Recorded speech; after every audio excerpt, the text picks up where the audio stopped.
Ladies and gentlemen, welcome to World of Wrestling. At this time, we're here to discuss AEW Dynamite September 9th, 2020 review. Folks, my goodness, they actually delivered on a fallout to AEW All Out. Yes, All Out was a complete failure outside of the three remaining matches on that card. And don't get me wrong, Young Bucks versus the Jungle Express was definitely outstanding. But the rest of that card, you could have taken it and thrown it in a dumpster fire, and it wouldn't have mattered a single fuck to me whatsoever. But, ladies and gentlemen, we finally got a good fucking show here. Better than last week's go-home show for AEW All Out pay-per-view. And, ladies and gentlemen, we're going to go right into it right after this short intro music to the review. Thank you very much.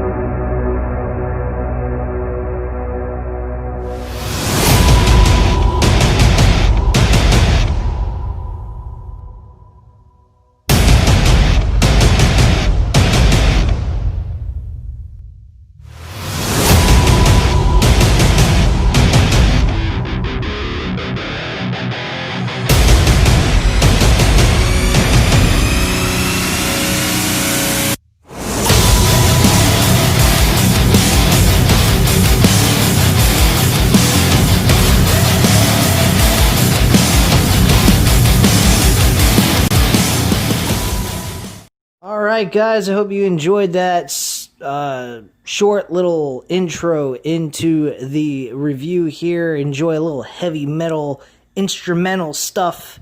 But at this time, guys, you know what to do. Hit the like button if you like this video. Hit the subscribe button if you're not subscribed to the channel. And leave a comment down below after you get a chance to listen to some of my commentary on this event. This was actually a pretty damn good show. A lot of laughs. I actually enjoyed a lot of the stuff that was produced on this episode. There was an introduction, a debut of Miro, formerly known as Rusev. And folks, we had Rusev Day being chanted in Daily Place Arena.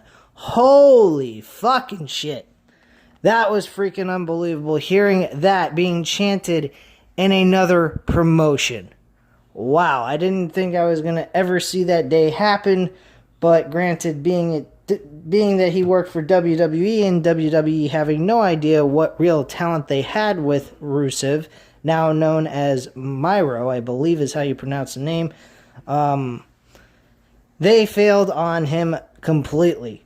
Now, don't get me wrong, I like the name Rusev a lot better than the name he goes by now, which I believe is his real name.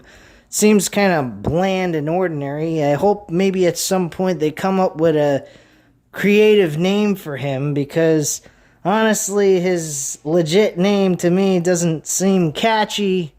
I liked Rusev. I thought it was a good name for him. But hey, regardless of all of that, he's a great talent, and I do see that he's going to do some great things. First thing I would definitely do is make him be the one that takes the title off of Brody Lee for the TNT Championship. I think that match would be fucking unbelievable. Two talent that didn't do jack shit in WWE and had a lot to offer to their company, and yet now they're wrestling for a company that appreciates real talent. Brody Lee tonight, speaking of him, he defended his TNT Championship against Dustin Rhodes in a very decent match. There was a little bit of outside interferences, but Dustin Rhodes managed to handle all that bullshit. But overall, it was a decent main event. It wasn't the greatest main event in the world, But I'll give Dustin Rhodes credit. He definitely fought very well in this match. He did a great job with Brody Lee. Brody Lee did the same. So I ain't got too many complaints on that match. Jon Moxley had a little bit of commentary being made about his next opponents being Lance Archer. Lance Archer is now competing for the AEW World Championship at October 14th, which is their anniversary episode. Their very first episode actually was October 2nd, but I think they might not be performing on Wednesday night that week. I don't know why they're doing it on the 14th and calling that their anniversary show, but their first show is on October 2nd of last year, so hey, whatever. I'm not going to complain, but Lance Archer is getting his world championship shot against Jon Moxley for the AEW World Championship. Now, there's a bit of a situation here that I'm kind of iffy about. I don't want to see Lance Archer lose, but at the same time, I don't want to see Moxley lose either. Because I want Moxley to actually lose this championship to Kenny Omega. And I've been saying this for months now. I said that Kenny Omega and Hangman Page were going to split. Everyone already knew that. That was a given from the get-go. I mean, if you didn't see that coming, you're a fucking retard. But, but bottom line, nobody was figuring Moxley was going to retain the championship against MJF. A lot of people were saying MJF was going to win. He's going to be the future of the company. He's going to have a long reign as AEW World Champion, and then finally lose it to somebody who they're going to push as a mega babyface to blow over MJF's title reign and win over that championship and have their own title reign. I didn't see that happening. I didn't want it to happen. Number one, there's no fucking crowd. There's about 500 people now allowed into the arena. It still ain't enough. You need a fucking audience of over several thousand people. Now, if they can fill that entire daily arena with people watching that event and actually do that, then I would be okay with them crowning MJF as World Heavyweight Champion.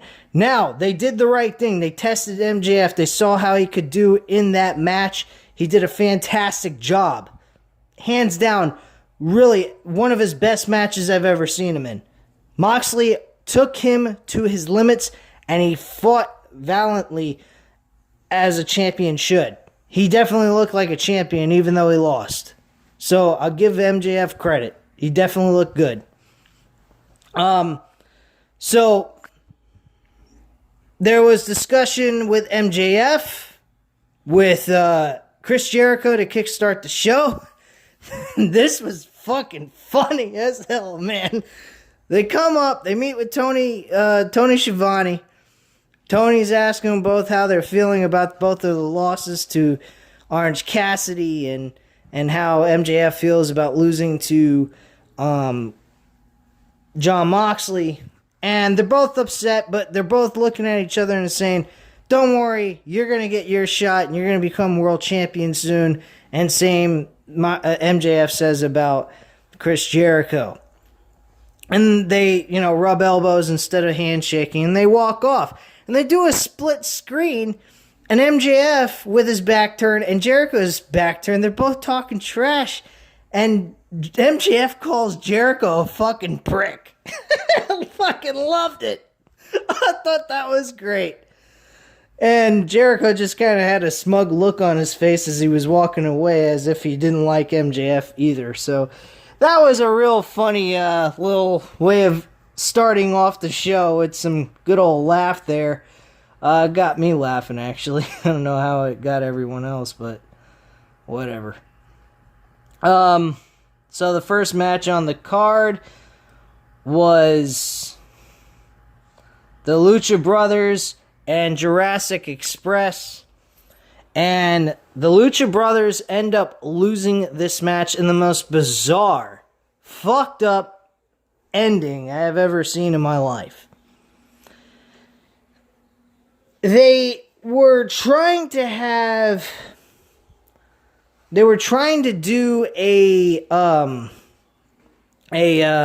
spike pile driver, and Jungle Boy managed to counter that, had Ray Phoenix get flipped, Pentagon, and he's hunched over, and then Pentagon Jr. just jumps on top of him as if he didn't realize what the fuck he was doing, and then with his own momentum, flipped them both over, and had Ray Phoenix land on the top of his head, and Pentagon Jr. just laid on his back as if he was knocked out or tired, and Jungle Boy just rolled him up for a pin, and that was it. He won the match.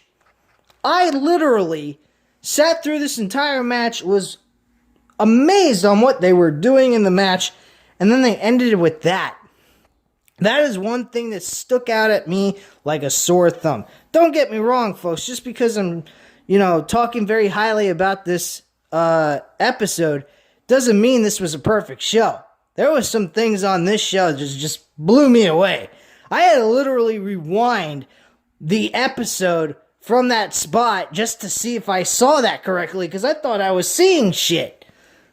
I don't understand how the fuck Pentagon Jr. would end up making a mistake and doing a Canadian destroyer to his own partner by mistake. Does Ray Phoenix look anything like Jungle Boy? Do they look alike? Fuck no. One wears a mask, the other doesn't. It's that fucking simple. And the other is a freaking toothpick. Your brother's a tall motherfucker who's almost 6 feet tall.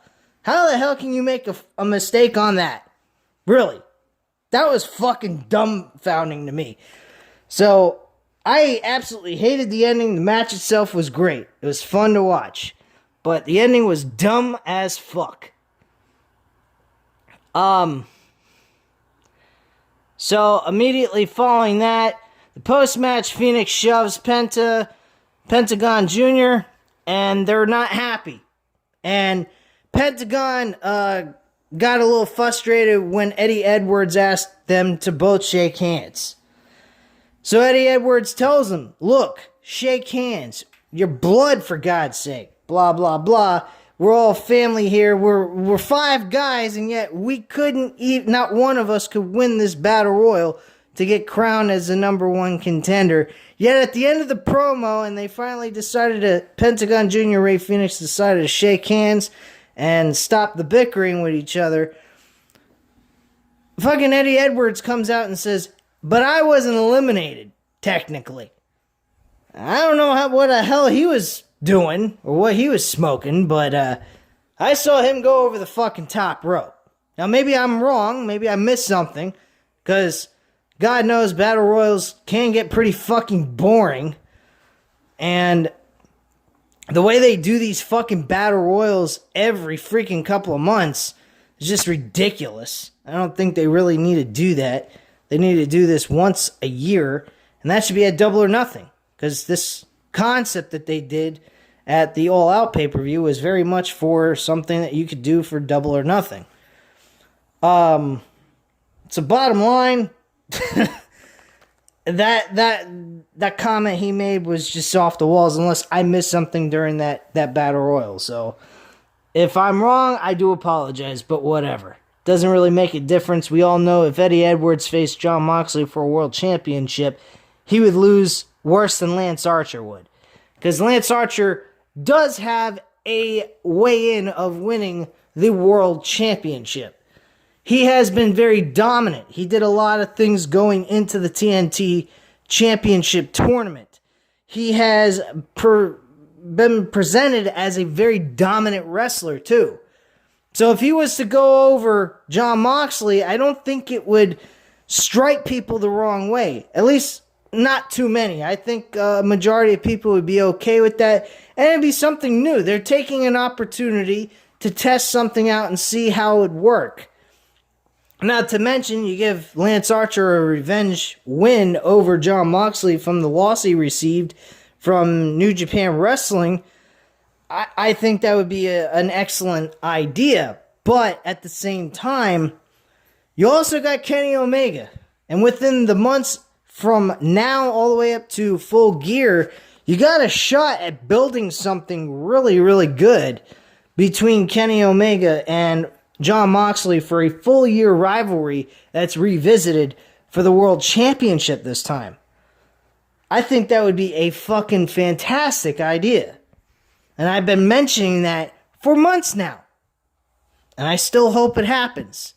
It'd be fucking amazing if I came up and guessed the entire step of the way leading to Full Gear and be right about that.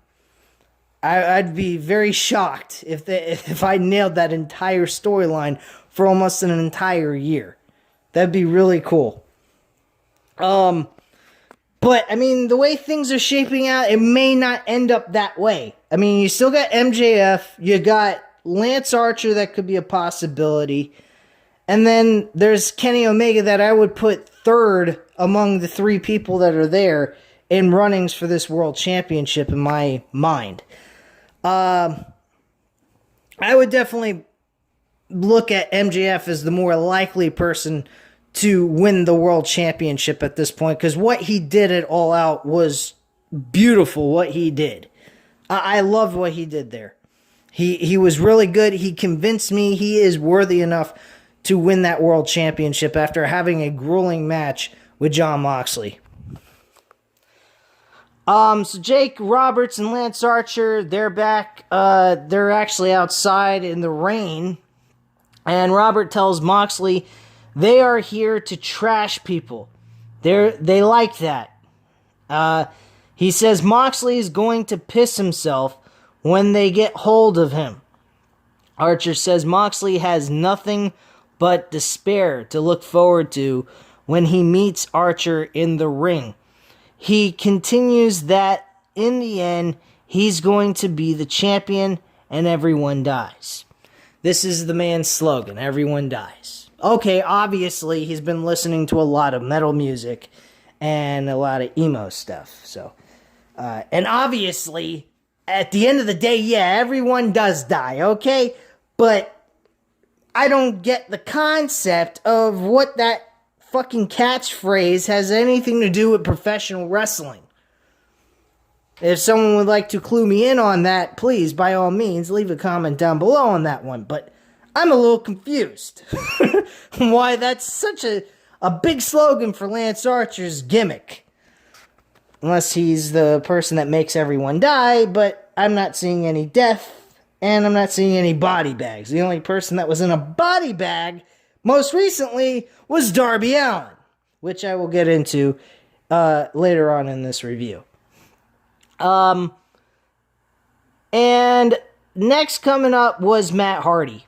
Matt Hardy's promo was really good. I enjoyed this very much. It was real. Of course it was going to be real. I mean, it's not it's not exactly something that was supposed to be a fucking promo for an actual scripted show. The man's legitimately hurt. But Matt Hardy goes out and he explains his situation with his head, his concussion situation. AEW officials want him to sit out for a while, let him heal up from that spot that they did, and have him come back in the next couple of weeks, maybe up to a month. I think they may have him come back. He was thanking the audience for all the concerns and consideration for his well-being and his health. It showed him that people care a lot about the performers and what they do, and he feels that they have a lot of heart, and he thanks them very much for being so caring and considerate to him and his family in his well-being and his health. I thought that was very classy of him to thank the audience for being so considerate to him. Then he was also talking about his wife and his kid, and he also has 2 other kids at home, and he was apologizing to them for doing that spot, which I thought was very nice as well.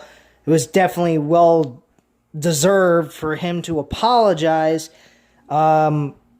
to his family for doing that, because honestly, let's look at the reality of all this. Number one, I don't think that was a spot that anyone has taken such a serious spot like that ever in any professional sport. Because that, honestly, looked very dangerous. Number one, the table was set too close to that forklift platform that they were using. That was number one. They should have set that thing further back. Number two, the man is in his 40s. Does he really need to go all out crazy like that at this point in time in his career? Hasn't he proven enough that he's an extreme wrestler? Does he really need to do that kind of garbage anymore? He's way above that. That's number two. And number three, the man has a family. He's raising 3 fucking kids. I believe he was mentioning he has 3. 1 there and 2 sitting at home. You can't do that. And he has a wife that cares very much about him because she was fucking pissed about the fact that they had him do a spot like that. And I don't blame her. I mean, that's your own loved one, that your husband who's supporting his family, and he's going out there throwing his body around like he's fucking 22 years old. And even though he may not, even if he was young, Sammy Guevara even doing a move like that is ridiculous. I am just thankful that both of them are okay, number one. I'm not too keen on Sammy Guevara. I'm not a big fan of his. I think he's a great wrestler and all, but personality-wise, he looks like a fucking prick. That's just my personal opinion about him. Maybe if I got to meet him in person, I'd have a difference of opinion, because I never met the man in person before. But based on the way he looks, kind of acts, and maybe it's just his gimmick that he does on television. It's not truly him, per se, but he gives off that vibe that he's just a douche. And that's just me. Maybe others have a difference of opinion on that, but that's fine. He also makes an announcement that when he returns from his injury, he wants to go after a AEW World Championship. Of some kind, any kind. The TNT Championship, the tag team titles, which, hey, if they could sign Jeff Hardy at any point in time when he's done with that contract of his with WWE, I would be all for that shit. FTR versus fucking freaking the Hardy Boys. Oh my god, that would be fucking great, man. I'd be all for that, man. So yeah, I would be fine with that. TNT Championship and the AEW World Champ, I'd be totally cool with that. Him winning the World Heavyweight Championship would be amazing for him to get accomplished in his career before he hangs it up. If they do that with him, I'd be for that 100%. I think another thing they need to do with him is bring him back as the broken Matt Hardy. I think the broken Matt Hardy gimmick is the best and safest character he should go with, because of the fact the gimmick is not exactly to be high flying. It's more mat wrestling, and just doing just basic wrestling moves and using his personality and who he is as that character to get over as a wrestler. I think that is more what he needs to go with now at this point. He needs to go off with comedic or an evil-like villain type of broken Matt Hardy at this point than being a extreme Matt Hardy character. I don't think the extreme Matt Hardy fits him anymore. So I hope they use this whole situation to maybe build off of bringing back the broken Matt Hardy, and kind of like, he suffered a concussion, so I mean, you could definitely play off of that and maybe say, hey, he's having a mental breakdown or something. Maybe it fucked up his brain. You could like build some kind of, you could really like build this week after week off of a storyline, doing like promo off the set of being in the Daily Place Arena, and maybe do something like that if that's the kind of direction they want to go. I would kind of do something like that, maybe. Depending on how people react to it. I don't know how people react to it, but I think it would be kind of out of the box and kind of different. have him go in and show him how he's progressed with his injury and so forth. Maybe show him waking up in the morning and kind of like going bonkers or something. Anything that just to bring back the broken Matt Hardy gimmick. I think that would be perfect. Maybe show him and his kids running around, playing, screaming, being loud. Him sitting at home, eating food and just feeling very depressed, bored. And then just one day he just wakes up and he just snaps. And he becomes broken Matt Hardy again. Maybe he could do something like that. I think that would probably be better than going in a doctor's office and them seeing something wrong with him, doing a CAT scan on his brain or something like that. But like making him go kind of like crazy over the fact that he's got nothing to do. And he finally brings back the broken Matt Hardy gimmick. That would be a kind of a cool idea. And that way he's not off television and still get to see Matt Hardy in some way, shape, or form. So just my thought maybe that they could go with. After that whole segment, they brought Orange Cassidy out with a match with Angelico in a one-on-one match, which Orange Cassidy won easily with no problem. I couldn't imagine him losing a match to that guy after beating Chris Jericho, one of the biggest names on the roster. So that wouldn't have made a lot of sense if that happened. So let me scoot on down here through this whole entire thing. So after the match was over, we had Santana Ortiz attack Cassidy, and then the Best Friends got in there to protect him and have his back. And they said, how about next week? The Best Friends versus Santana Ortiz in a backstage street fight or a parking lot brawl or some kind of shit like that. So that's what they're doing here.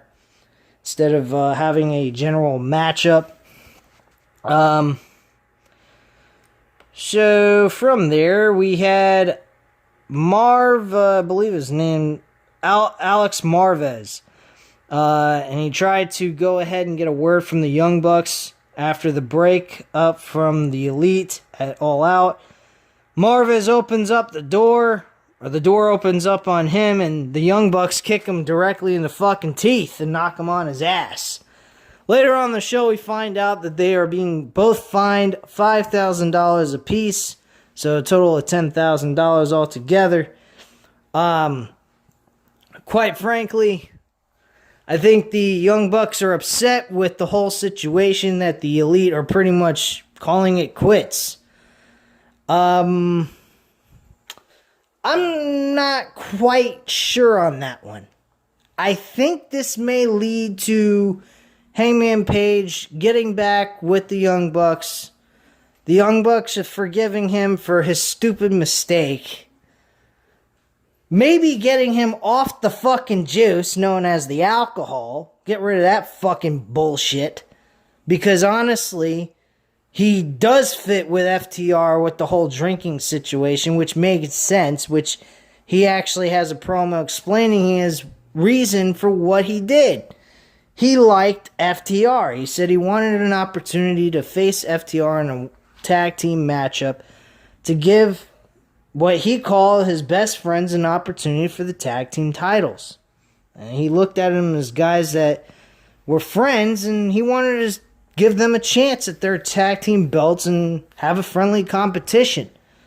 So it wasn't done to screw over the Young Bucks in any way, shape, or form, or fear of having to face them because he was afraid they were going to lose. It's just he wanted to get a shot at some other tag team instead.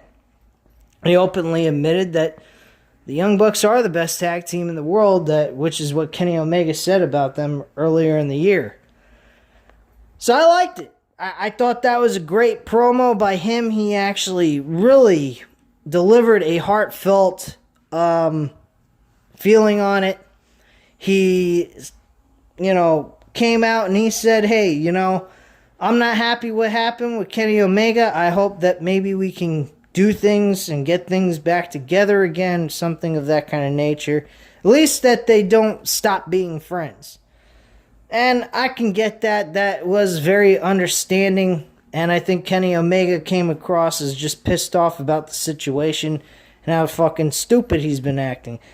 And quite frankly, you can't really blame the Elite members being upset with him. He's coming across like a moron, drinking all the time, acting like a buffoon. They're known to be clean-cut guys. He was never really known for a drinker till he came into AEW and gave him this gimmick. So I think they need to get rid of the drinking situation, unless they can figure out a way to make it look cool on him, like Steve Austin did with drinking. So if they can make him look like Steve Austin, which I think is probably highly undoubtful that they could do, they need to get rid of the drinking altogether, unless they want to turn him heel. That's the only thing I can see that would work with him being a drinker. So let's see what else was on this thing that I couldn't remember. Even though the show was good, because there was a lot of fucking shit. Kip Sabian and Penelope Ford came out. They discussed their situation about their marriage segment that's going to happen on Impact. Oh, God. Dynamite. Holy fuck. How dare I say this is Impact Wrestling? Impact Wrestling couldn't kiss fucking AEW's ass. So, AEW Dynamite, they discuss about their whole best man situation. They have loads of people coming out. Some fat guy named Puff. I don't know what the fuck that was. They had Brian Pillman Jr. coming out saying he was given a text by Kip Sabian that he's the best man. He said, no, you're just the best man, meaning like best and then comma slash and then man. Not being referred as the best man towards the wedding I'm having. And then out came Rusev, and I already discussed about his situation. He is very interested in being in AEW. He is going to make a huge impact and become a top elite wrestler in the company, making his former boss wish he would have never gave him up. This is kind of what I was getting from it. I don't think that was exact words, but he did mention 10 years working for the old company and having a glass ceiling that he could never break through. And, of course, that is what is happening week after week after week. Folks, I'm not reviewing Raw and SmackDown episodes on this channel, but I will openly admit I have been watching the episodes. And my God, what in God's green earth can you review on those two fucking shows? There's nothing to review. They are so fucking dead and buried. You might as well not call it WWE anymore. You might as well call it the Buried Company. Even though that sounds fucking lame as hell, but you get my drift. Raw and SmackDown are fucking garbage. There's nothing to even review. It's just saying the same repetitive shit week after week about the same damn garbage. You're as much of a rerun as the fucking show itself. What the hell's the point in watching it then? But I watch it just because I want to keep up with storylines, and I'm slowly but surely going ahead and not caring one damn bit to even watch the episodes to keep up with the storylines. Because I've come to a conclusion. This show, that show's dead. They are just fucking dead as fuck. But I digress from all of that because this isn't about WWE programming. This is about AEW Dynamite, where wrestling actually fucking matters. And I'm just getting off topic because of Rusev, now known as Miro. Miro, I believe is how you pronounce his fucking name. M-I-R-O. So, I mean, I imagine that's how you pronounce it. Just exactly how it's spelt. But anyway, Miro goes on to tell us he's been in a 10-year glass ceiling that can never break through. He's here to prove all of his doubters wrong. He was one of the better wrestlers in the world, and he's here to become all elite. And that's what he's here for. So, he's the best man to Kip Sabian, but at the end of the day, he don't give a flying fuck. This wasn't really to matter about Kip Sabian's marriage. This was all about Rusev getting over on WWE and making his debut on All Elite Wrestling. And that was basically the concept behind that segment, even though it went on way too fucking long in my opinion.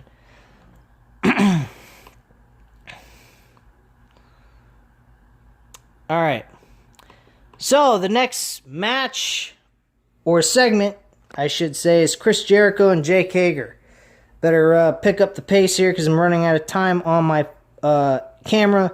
I only had a few minutes left, so I'm just going to cut it short here. Chris Jericho and Jake Hager beat Sonny Kiss and Joey Janela in a no disqualification, no count out match. And one thing I will discredit this match for, Sonny Kiss needs to stop getting the number over Jake Hager. Sonny Kiss was eliminated Jake Hager out of the fucking Battle Royal. I didn't even mention that because there was just so much shit that happened on that show, and there's just so many other things I disliked about it. I just totally forgot about Jake Hager being eliminated from Sonny Kiss, which I should have mentioned. I'm going to mention it now. That was fucking complete garbage. And the same thing applies here. Sonny Kiss does not need to have an advantage over Jake Hager. Jake Hager is a fucking amateur wrestler and an MMA fighter, for God's sakes. Jesus Christ. But yeah, Jericho and Jake Hager win. It's later announced that Jake Hager and Chris Jericho will be tag team partners and move up the ranks to challenge for the tag team titles. MJF had a segment with his campaign. He canceled the campaign. It's dead. Just like WWE is dead. Had to throw that in there. He blamed Wardlow for the situation that happened. He said, if it wasn't for you throwing the damn ring in the middle of the ring while distracting the referee, Moxley would have never had the opportunity to hit me with the paradigm shift. Which is true, but at the same time, whether or not Moxley could have hit the damn paradigm shift, he was going to hit him with that damn ring. So, I don't know why he's blaming Wardlow for the situation that happened, but it is what it is. He also openly admits that, hey, I'm the guy paying your paychecks, not AEW. Tony Khan ain't writing those checks. I am. And that does play into the fact that in real life, the man was raised into a wealthy family. They even discussed that in the promo leading up to the Moxley MJF match for the World Championship. So that made sense as well. That could have been believable. So Wardlow backs down. He was getting frustrated, but he backed down so he would still continue to get paychecks. And eventually that's going to be a breakup between those two. And that's been kind of being thrown around for the last few weeks. Kenny Omega mentions that he is finally breaking up with Hangman Page. Just right then and there in a promo with JR, mentions that, hey, it's about time I go ahead. It was good times with good old Hangman Page, but now it's time for me to move on out on my own and get back in singles competition and prove that I am the man that came here to All Elite Wrestling to be the man at the top of the mountain, and that is what I'm shooting for at this point in time. He said he appreciated the times he had with Hangman Page. He enjoyed the ride, but now it's time for him to focus on himself and his singles run. And that was basically it. Very simple and straight to the point. So, also FTR had a moment to discuss about their win. Jurassic Express mention about the whole situation with FTR. They kind of pick a fight with them. FTR is now Fear the Revolution. That is now what Tully Blanchard has officially announced. FTR is what they stand for, is Fear the Revolution. I like it. I think it's a nice touch. This led to a non-title match situation that's going to happen next week. Gee, there was a brawl, and they announced that their match will be set up next week. Gee, WWE, maybe you ought to go ahead and tap into those old days when you used to be good, when you would do shit like that. I've been mentioning this for fucking months now. About have a brawl, you have the match next week. You don't have to have it on the same fucking night that the brawl happened. Just so you can set up a match right after the brawl. It's fucking stupid. Alright, Ricky Starks, he comes out. He discusses about fucking Darby Allin.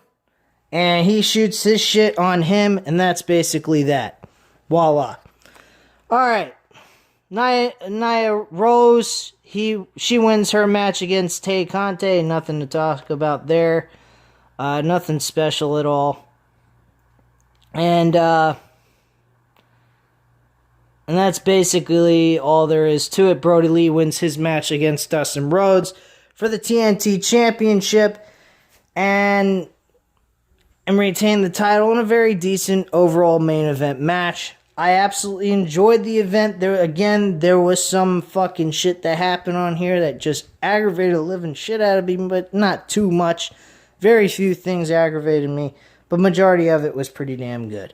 So at this time, guys, you know what to do. Hit the like button if you like the video. Hit the subscribe button if you're not subscribed to the channel. And leave a comment down below, and I'll definitely get back to you on that. Thank you very much for watching. Have a great night, guys. Bye.